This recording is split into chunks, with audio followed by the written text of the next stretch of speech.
Olá, tudo bom? Espero que esteja tudo jóia. Nós iremos estar fazendo uma reflexão no livro de Esdras, capítulo 1, do versículo 1 ao versículo 5, do ano de Ciro, rei da Pérsia, para que se cumprisse a palavra do Senhor por boca de Jeremias. Despertou o Senhor o espírito de Ciro, rei da Pérsia, a qual fez passar pregão por todo o seu reino, como também por escrito, dizendo, verso 2: Assim diz Ciro, rei da Pérsia: O Senhor Deus dos céus me deu todos os reinos da terra, e ele me encarregou de edificar uma casa em Jerusalém, que é em Judá. Verso 3: Quem há entre vós de todo o seu povo, seja o seu Deus com ele, e suba a Jerusalém, que é em Judá, e edifique a casa do Senhor, Deus de Israel. Ele é o Deus que habita em Jerusalém. 4. E todo aquele que ficar em algum lugar e que andar peregrinando, os homens do seu lugar o ajudarão com prata e ouro, e com fazenda e com gados, afora as dádivas voluntárias para a casa de Deus, que habita em Jerusalém. Verso 5. Então se levantaram os chefes dos pais de Judá e Benjamim, os sacerdotes e os levitas, com todos aqueles cujo espírito Deus o despertou para subirem a edificar a casa do Senhor, que está em Jerusalém. O contexto histórico aqui de Esdras é que há 70 anos atrás, o profeta Jeremias havia profetizado que o povo judeu iria ficar cativo 70 anos dentro de Babilônia. E é interessante também nós observarmos que o próprio autor sagrado vai fazer essa referência, que para que se cumprisse a palavra do Senhor, que palavra foi essa? Palavra essa que o Senhor usou o profeta Jeremias para dizer que o seu povo iria ficar cativo 70 anos dentro de Babilônia. E qual é o motivo deles ficarem cativos, que levou eles para o cativeiro, para a Babilônia? É interessante essa pergunta, mas essa pergunta que levou eles para o cativeiro, para a Babilônia. É interessante essa pergunta, mas essa pergunta também ela é respondida, em especial, ao meu ver, em 2 Crônicas, capítulo 36, que também é respondida no 2 Crônicas, capítulo 36, no seu versículo 14, que está registrado assim: Também todos os chefes dos sacerdotes e os povos aumentavam de mais e mais as transgressões, segundo todas as abominações dos gentios, e contaminaram a casa do Senhor, que ele tinha santificado em Jerusalém. Então, esse é um dos motivos a qual o Senhor permitiu que o seu povo escolhido fosse levado cativo. Por quê? Porque até aquele que estava diante da nação, a qual carregava o nome santo do Senhor, eles transgrediram. Então o Senhor permitiu que Nabucodonosor se levasse esse povo cativo para a Babilônia. Mas também, como o Senhor é misericordioso, ele deu um tempo. Eu não sei qual é o tempo a qual você está passando por tribulação, mas há um tempo a qual o Senhor determinou para que essa tribulação venha a cessar. Da mesma forma que o Senhor usou o profeta Jeremias para dizer que havia um tempo, que o cativeiro ia ser de 70 anos. Eu não sei qual é o momento que você está vivendo. Eu não sei aonde levanta o Ciro, justamente para quê? Para que se cumprisse a palavra do Senhor, que o cativeiro iria durar somente 70 anos.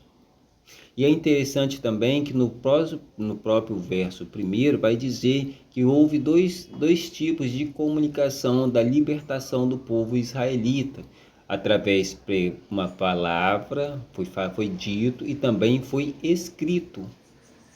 Mas no verso 3 diz que o Ciro também ele reconhece qual era a missão dele. A missão dele não era somente libertar o povo, a missão dele era reconstruir o templo. Mas ele não reconstruiu o templo de uma forma direta, foi de uma forma indireta. Como assim, Wallace, ele reconstruiu o templo de uma forma indireta? É porque o domínio estava nas mãos dele. Os recursos financeiros estavam na mão dele, porque no verso nós vamos observar que o povo que ficou dentro de Jerusalém eram povos, foram alguns que não foram levados cativo, eram pobres, estavam em extrema miséria, extrema decadente. Mas o que eu quero dizer, o regresso, o Senhor sempre vai levar recursos, o Senhor sempre vai dar condições para que os projetos deles venham se cumprir. E não foi diferente aqui nesse contexto, a qual o Senhor usou Ciro, deu a ele a autoridade e condições para que o templo fosse reconstruído. Essa era uma da missão também de Ciro, de reconstruir o templo. A pergunta agora também que fica a você: qual é a missão que o Senhor entregou em tuas mãos? Qual é a missão a qual o Senhor tem confiado nas tuas mãos? Você tem feito o que o Senhor tem confiado em tuas mãos?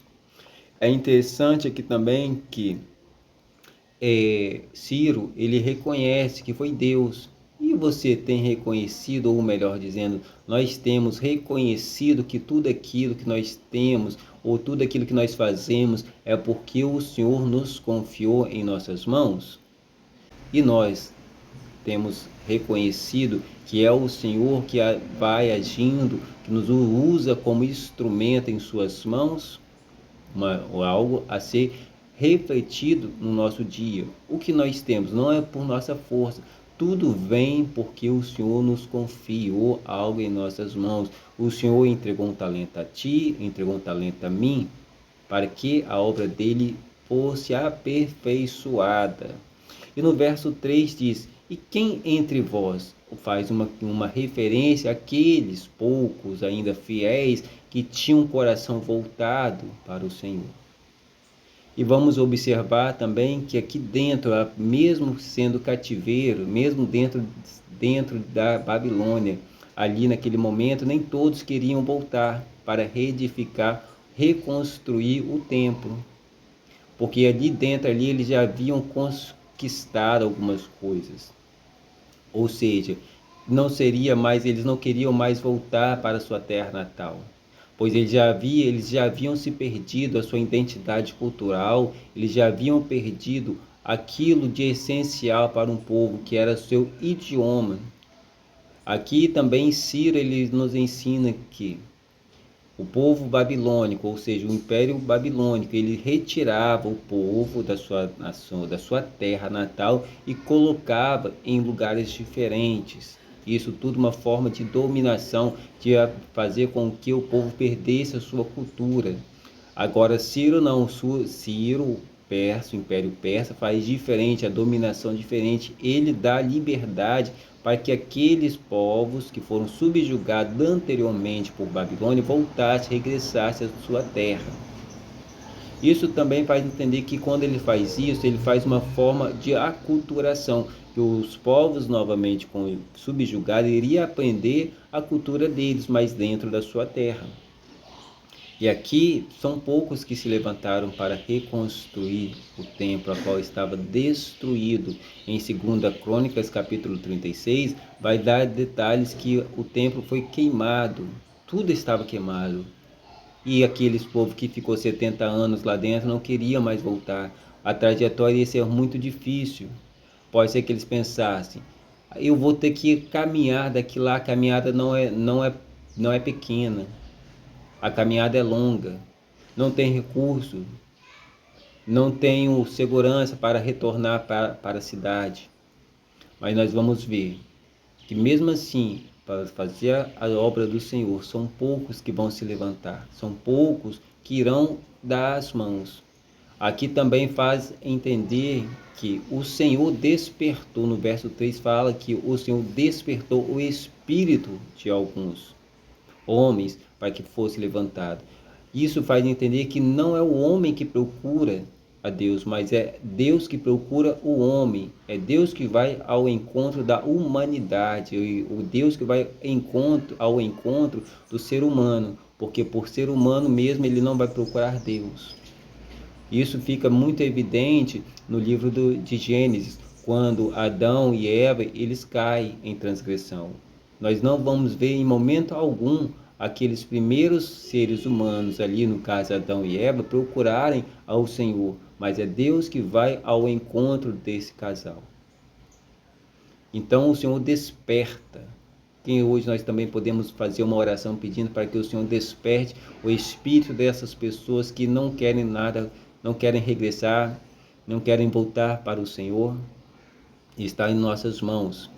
E vai dizer, aqui no verso 4 também nós vamos entender que o Senhor vai nos restituir. O Senhor restitui o povo quando eles regressam. A mesma situação que acontece quando o Senhor retira os judeus de dentro do Egito, mas o povo judeu ele não sai de mão vazia. Ele sai com todas as fazendas do povo egípcio. Aqui também não é diferente. O verso 4 diz que os moradores daquelas regiões iriam dar fazendas, ia dar ouro, prata e até ofertas voluntárias, tudo com um propósito, um objetivo de reconstruir o templo. Mas aqui também fica evidente qual foi o motivo da destruição do templo. Por causa do pecado. Aqueles que não quiseram voltar é porque eles haviam se acostumado com o pecado, havia se adaptado à cultura babilônica, havia feito alianças com outras nações, haviam casado com outros povos, estavam aliançados com outras nações. Mas eu quero te dizer aqui, mas todavia o Senhor, ele prepara pessoas, ele prepara ocasiões para que nós possamos regressar aos caminhos, regressar ao templo, regressar ao primeiro amor. Que também o Senhor pavimentou aquela via para que ele regressasse para dentro de Jerusalém. Por que eles não reconstruíram primeiro os muros? É porque a coluna dorsal de uma nação é a religião. Esse foi o primeiro momento, esse foi o motivo do Senhor permitir que a primeira leva de judeus fosse para reconstruir a nação, porque a religião, a fé em Deus é o que mantém uma